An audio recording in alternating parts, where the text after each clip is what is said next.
আজকে আবার যাচ্ছি নতুন সেমিস্টারে রেজিস্ট্রেশন করতে। এতদিন অনেক শান্তিতে ছিলাম, সারাদিন ঘুম আর রুমের মধ্যেই। মাঝে মাঝে প্রয়োজন পড়লে বের হয়েছি, বিকজ অনেক ঠান্ডা। আজকে শান্তির দিন শেষ, যাচ্ছি রেজিস্ট্রেশন করতে। আর সাথে এই যে মোটু। তো মোটু, লাস্ট 2 মাসে যে ডেডিকেশন নিয়েছিলি যে পুরা দুনিয়া উল্টা এলাবি, উল্টাতে পারছিস? না, দুনিয়া কি আর উল্টানো যায়? 2 মাসে বই কি জিনিস ওটাই তো দেখি নাই। আমাদের প্রতি ভ্যাকেশন শুরু হয় একটা ডেডিকেশন নিয়ে, হ্যাঁ, যে এই 2 মাস এইচএসকে পড়ে একদম উল্টা এলাবো, কিন্তু ফলাফল 0। কিন্তু আমরা এইচএসকে প্রিপারেশন নেই, ওয়ান নাইট প্রিপারেশন অন্যান্য সাবজেক্টের মতো। তো এই যে এই 2টা মাস গেল, জাস্ট ভাবছি যে কবে পড়বো, কাল থেকে পড়বো। সে কাল আর কখনো আসলো না।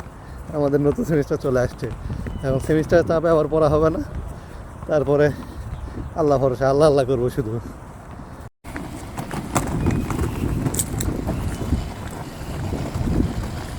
তো এই যে পুরো চাইনিজে ভরে গেছে, ওদেরও রেজিস্ট্রেশন। ওরা সবগুলা বাড়ি গেছিল, ম্যাক্সিমাম চাইনিজই বাড়ি যায়। ধরা যায় যে 2-4% এখানে থাকে, বাকি সবাই যায়। কারণ উইন্টার মানে সেই শীত, আর এই শীতে ইয়াংজুতে টিকে থাকা মানে বড় কোনো অ্যাচিভমেন্ট। তো কেউই থাকে না, সবাই চলে যায়। সামারে কেউ থাকে, বাট উইন্টার একদম পুরো ফাঁকা হয়ে যায়। রেজিস্ট্রেশন শেষ বলতে জাস্ট সুপারভাইজারের কাছে গেলাম, উনি জাস্ট নামটা শুনলো, আর কারো যাদের নাম জানে জাস্ট মার্ক করলো, শেষ। আজাইরা হুদাই যে কেন ডাকছে বুঝলাম না। এ যদি চাইতো একটা ভিডিও কল দিয়ে দেখতে পারতো যে আমরা ক্যাম্পাসে আছে কি না, তা না, হুদাই এই রোজা রমজান মাস বিকেলবেলা ডাকে নিয়ে গিয়ে জাস্ট চেহারা দেখলো। বিকালের রোদ থাকে তখন যে মজা আছে, এই ঠান্ডা আবহাওয়া দিয়ে। তো ওভারসিজ ডিপার্টমেন্ট থেকে আমরা রেজিস্ট্রেশন শেষ করলাম। এই যে সিল লাগাই দিছে, 4 নাম্বার সেমিস্টার শুরু।